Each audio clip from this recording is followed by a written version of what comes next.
फटाक। देखिए फटाफट खबरें डाउनलोड कीजिए ताकि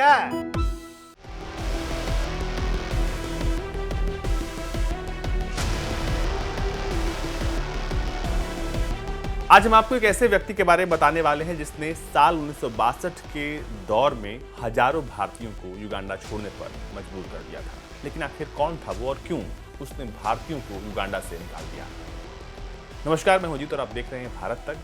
दरअसल 1962 के दशक में भारतीयों और एशियाइयों को युगांडा से निकाला जा रहा था, लेकिन इसके पीछे सिर्फ एक इंसान था, नाम था ईदी आमीन। ईदी आमीन ने 4 अगस्त 1962 को अपने तमाम सैनिकों से कहा कि उनको सपने में ऐसा आदेश दिया है अल्लाह ने कि एशियाइयों को देश से निकाल दिया जाए। इसके बाद क्या था?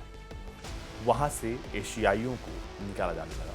आपको बता दें कि युगांडा में भारतीय बहुत समृद्ध थे, उनका बोलबाला था, उनके कारोबार का बोलबाला था, लेकिन इस व्यक्ति ने सब कुछ खराब कर दिया। ईदी आमीन के शासन से पहले युगांडा में न सिर्फ भारतीय बल्कि एशियाई लोगों का बहुत ज्यादा बोलबाला था। उनकी जिंदगी बहुत शानदार थी। दूसरे देश से आने के बावजूद युगांडा की अर्थव्यवस्था पर इन्हीं एशियाई लोगों का कब्जा था। उस समय युगांडा की करीब 20% संपत्ति के मालिक यही एशियाई लोग थे। युगांडा की अधिकतर सड़कों का नाम एशियाई लोगों के नाम पर ही था। पूरे युगांडा में ज्यादातर कारोबार इन्हीं लोगों के हाथ में था। इनकी जिंदगी इतनी आलीशान थी कि कट्टरपंथी स्थानीय लोग काफी जलते थे। इस कारण पूरे युगांडा में एशियाई लोगों के खिलाफ अंदर ही अंदर विद्रोह की आग सुलग रही थी। लेकिन 4 अगस्त 1962 को युगांडा के टोरोरो में सैनिकों को संबोधित करते हुए ईदी आमीन ने कहा कि अल्लाह ने उनसे कहा है कि वो सारे एशियाइयों को अपने देश से तुरंत बाहर निकाल दें। दरअसल युगांडा में रहने वाले भारतीय मूल के लोगों की अपनी एक अलग बस्तियां थी। उनके कारोबार, स्कूल, अस्पताल भी वहां के स्थानीय निवासियों से अलग थे। वो अफ्रीकी लोगों के साथ कोई संबंध नहीं रखते थे। युगांडा में 9 अक्टूबर 1962 को ब्रिटेन की अधीनता से आजाद हुआ था वो, और उस समय अधिकतर भारतीयों ने ब्रिटिश साम्राज्य का समर्थन किया था। उन्हें आशंका थी कि युगांडा आजादी के बाद गृह युद्ध की चुंगल में फंस सकता है।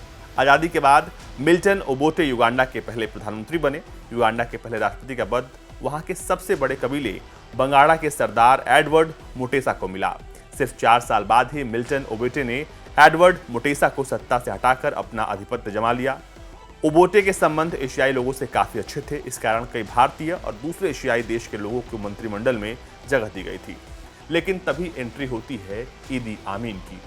आइए बताते हैं, पहले समझ लीजिए कि ईदी आमीन को 2-3 शब्दों में क्या कहते हैं। कोई कहता है कि वो नरभक्षी था, कोई कहता था वो राक्षस था, कोई कहता था वो इंसानों का खून पीता था। उसे इंसानियत का दुश्मन, हैवान, राक्षस, तानाशाह और न जाने क्या क्या कहा गया।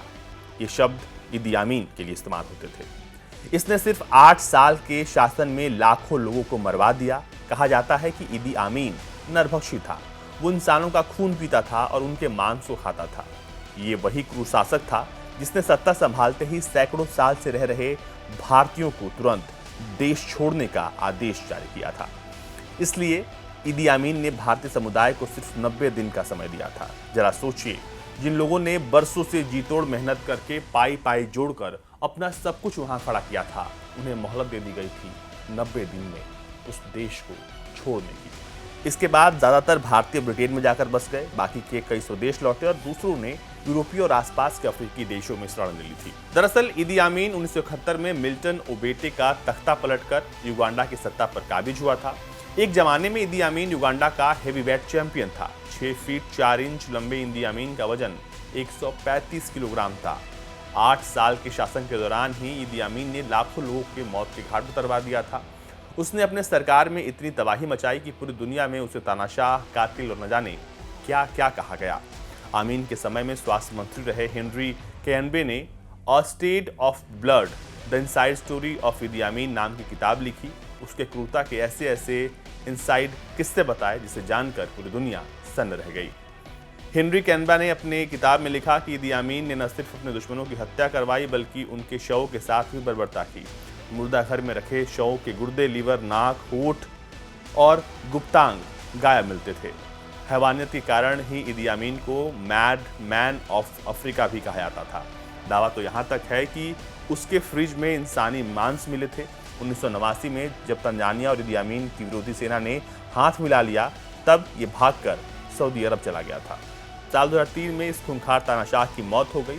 लेकिन आपको ये जानना जरूरी है कि आखिर भारतीय युगांडा कैसे पहुंच गए। दरअसल भारतीय नागरिकों को युगांडा पहुंचने का कनेक्शन भारत की गुलामी से जुड़ा रहा है। ये उस समय भारत और युगांडा दोनों पर अंग्रेजों का शासन था। अंग्रेजी भारतीय लोगों को युगांडा लेकर गए थे। अंग्रेजों का मकसद भारतीयों की मदद से अफ्रीका में ब्रिटिश साम्राज्य को चलाना था। अंग्रेजों ने इन्हीं भारतीयों की मदद से युगांडा में रेल लाइन भी बिछाई और व्यापार को काफी बढ़ाया था। इस कारण बहुत से भारतीय वापस स्वदेश लौटने की जगह युगांडा में ही बस गए। कुछ लोगों ने युगांडा के प्रशासन में बड़े पद हासिल कर रुतबा पाया, तो कई भारतीयों ने बिजनेस में दौलत और शोहरत बनाई। युगांडा में जाने वाले भारतीयों में गुजराती समुदाय के लोगों की संख्या काफ़ी ज़्यादा थी और इस शासक के आने के बाद, इदी अमीन के आने के बाद हजारों भारतीयों को युगांडा छोड़ना पड़ा था।